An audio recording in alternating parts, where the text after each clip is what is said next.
Kan, hey guys. What's up guys? Kain tayo guys. Ulam tayo ng masarap. Yan. Namita sila ng baga kapon guys sa trabaho ko. Tiniran ako ng kasama ko. Kala ko wala. Sabi niya nasa locker pala.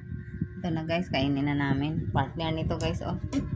Ayan, ang kapartner. Ayan. Tapos suka. Simpleng ulam lang to guys, pero happy na. Basta busog. Ayan guys. Magsarap sana kung yung bigas na mais ang niluto ni Mr. Kaso mga bata kasi gusto ito lang. Pero pag sa amin dalawa, okay lang yung mais. Kasi anti-diabetic yun guys. Yung mais. Anti-diabetic siya.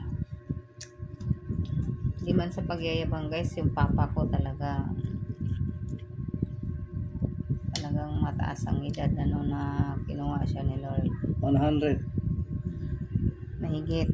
Mahigit. Wala siyang sakit kundi talagang na lang.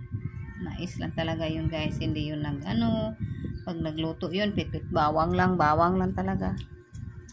Kaya yun. Ito guys, kontento na kami dito guys. Kahit walang mais na yan. Yan. That's it na guys. Kain na siya guys. So, gutom. Kain po. Okay. Thank you. Kain na po tayo. Yum, yum, yum.